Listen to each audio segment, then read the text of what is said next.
Hi transit fans and rail fanners, it's Maurice X Productions here with another video. And today we are talking about the proposal of eliminating the Z train and also talking about how we can improve service along the Jamaica line and improving existing J train service. But first, let's talk about the Z train. If you're a New York City subway local/fan, you will know why we would consider this. But if you're not familiar with the Z train, well, you're not missing much, especially that it only runs like 10 times a day on the skip-stop service. But besides the point, if transit videos such as the one that you're watching piques your interest, why not consider supporting the channel via the like and subscribe button and checking out my Discord server and other links linked down below. Now let's head right into this video.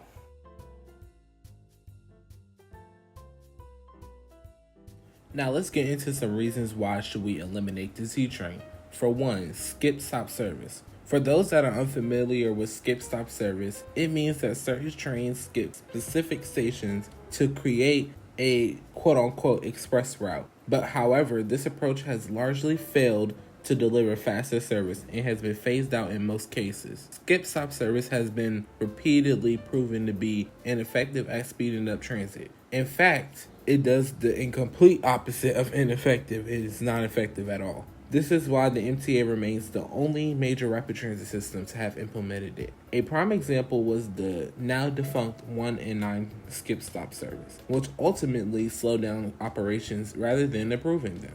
Today, the only remaining skip stop service runs on the J and Z lines, raising the question, will the MTA continue prioritizing quantity over quality?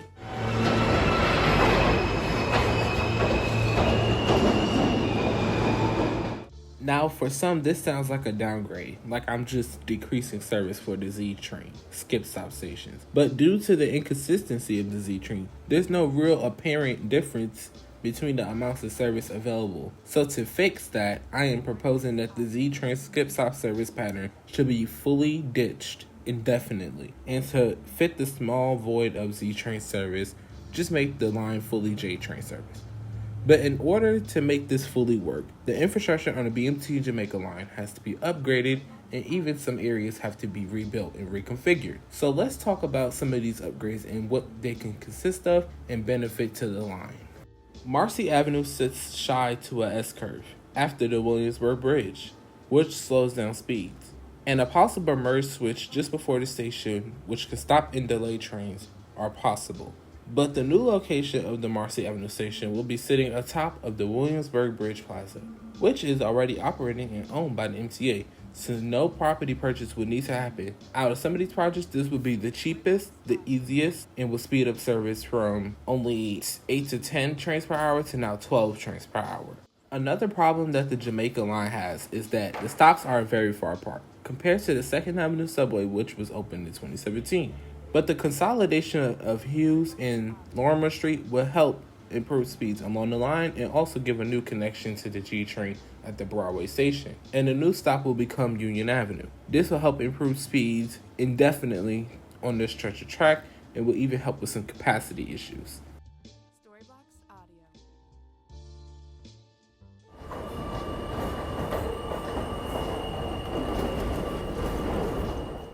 The Myrtle Avenue junction is widely regarded as one of the most operationally inefficient interlockings in the New York City subway system. Its current configuration is at an at-grade junction, forcing J trains to hold while M trains cross over, resulting in frequent delays and a significant constraint on capacity.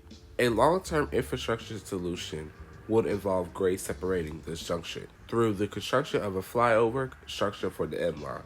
This will eliminate at-grade conflicts by allowing M trains to bypass the existing flat junction entirely. The proposed alignment will involve a newly constructed viaduct along Lewis Avenue, with a gradual curve reconnecting to the Broadway corridor.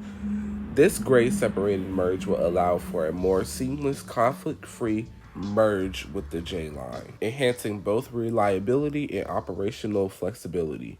Such a capital project will require significant investment but will address a critical choke point in the system, improving headways and system resilience in the long-term future. The Crescent Street S-curve represents a critical capacity and speed constraint along the Jamaica line. The tight curvature requires J trains to significantly reduced to a speed, contributing to longer running times and slower travel time. And also due to the tight curve, mechanical stress is also a playing factor here. To address this operational bottleneck, we propose a geometric realignment of the S-curve to create straighter, more efficient right-of-way. This will allow for higher speed train and reduce travel time and enhance system capacity. However, the scope of this intervention is considerable, as the existing curve is embedded within a dense urban environment that includes residential properties, commercial buildings, and a school. Along with that, the Cypress Hills station will close to merge with the 75th Street Elders Lane station due to poor stop spacing, and it will help create room for the new curve. And obviously, the Crescent Street station will have to move back a little to accommodate space for the wider, newer curve.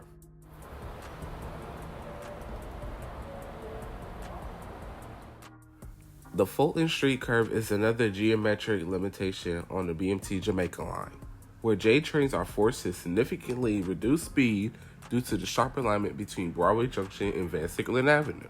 This curve not only increases run times, but also places continuous mechanical strain on trains and infrastructure, and also reducing system efficiency and service quality. So my proposed solution is to mitigate this issue by a realignment of the Fulton Street curve. This curve is proposed to ease the curvature and enable higher speeds through the curve. Due to the dense surrounding urban fabric, including residential buildings, commercial structures, and narrow street grids, this solution presents both engineering and community challenges. Alright, transit fans and rail fans, I hope you enjoyed this video as much as I enjoyed creating it. If this video piqued your interest, why not consider supporting the channel via the like and subscribe button, and also checking out my Discord server, which is linked down below. This is Maurice X Productions, and I'm signing out. Bye, transit fans.